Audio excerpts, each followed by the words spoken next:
നമസ്കാരം.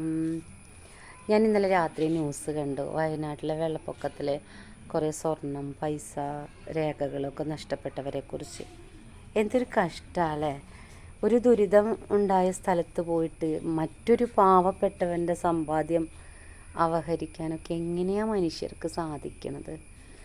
നമ്മൾ സ്വയം ചിന്തിച്ച് നോക്കും. നമ്മുടെ മക്കൾക്കോ നമ്മുടെ കുടുംബത്തിലോ സംഭവിച്ചു കഴിഞ്ഞാൽ നമുക്കിങ്ങനെ വല്ലവരും എടുത്തിട്ട് പോയി കഴിഞ്ഞാൽ എന്തോരം വിഷമം ഉണ്ടാവും. നമ്മളെല്ലാവരും നമ്മുടെ കയ്യിലുള്ള ഒരു 10 രൂപ കൊടുക്കാൻ ശ്രമിക്കാതെ ഈ പാവപ്പെട്ടവൻ്റെ വയറ്റത്തടിക്കുന്ന സ്വഭാവം നല്ലതാണോ? മലയാളികളാണോ, ബംഗാളികളാണോ, അല്ലെങ്കിൽ തമിഴന്മാരാണോ, തെലങ്കാനക്കാരാണോ, എന്ത് മനുഷ്യർ ഏത് സംസ്ഥാനത്തുള്ള ആളുകളാണെങ്കിൽ കൂടിയും ഇങ്ങനെയൊന്നും ചെയ്യരുത്. എൻ്റെ ഒരു 3.5 പവൻ്റെ മാല കളവ് പോയിട്ട്, കള്ളം വന്നെടുത്തതല്ല, എൻ്റെ കയ്യിൽ നിന്ന് നഷ്ടപ്പെട്ടതാണ്, വീട്ടിൽ വെച്ചിട്ട് തന്നെ. എന്നിട്ട് ഞാൻ അനുഭവിച്ച വേദന എന്തോരാന്നറിയാം.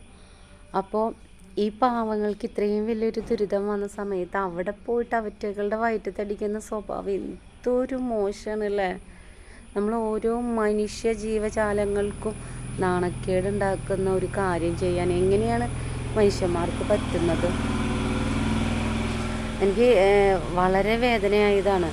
മറ്റൊരാളുടെ വയറ്റത്തടിച്ചിട്ട് എങ്ങനെയാണ് ജീവിതം സന്തോഷിപ്പിക്കാൻ പറ്റുക? എടുത്തത് ആണെങ്കിലും അല്ലെങ്കിൽ കളഞ്ഞു കിട്ടിയതാണെങ്കിലും ആരാണെങ്കിലും 60 പവനും 3-4 ലക്ഷം രൂപ. അത് മാത്രമൊന്നുമല്ല, ആ ഭൂമിയിലുള്ള ഓരോ മക്കളുടെയും സ്വർണ്ണമായാലും പാത്രമായാലും അല്ലെങ്കിൽ കാശായാലും എന്ത് കിട്ടിയാലും കിട്ടുന്നവരെ അധികാരപ്പെട്ടവരെ അറിയിച്ച് സോഷ്യൽ മീഡിയയിലൂടെ അറിയിച്ചിട്ട് കൊടുക്കണം. നിങ്ങളുടെ കയ്യിൽ കിട്ടിക്കഴിഞ്ഞാൽ നിങ്ങളതൊന്ന് നിങ്ങളുടെ ഫോണിൽ തന്നെ അതൊരു വീഡിയോ എടുത്തിട്ട് മറ്റുള്ളവരിൽ എത്തിക്കുക. സർക്കാരിന് കൊടുക്കുകയാണെങ്കിൽ പോലും നമ്മൾ മറ്റുള്ളവരെ അറിയിച്ചിട്ട് കൊടുക്കുക.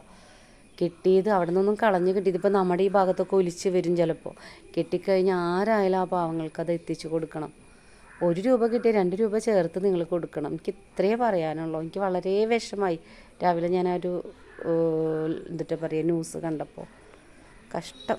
മനുഷ്യനല്ലേ നമ്മളൊക്കെ. ഓരോ ദുരന്തങ്ങൾ വരുമ്പോഴും നമ്മൾ നന്നാവുന്നില്ലെങ്കിൽ ഇനി എന്ന് നന്നാവാനാ?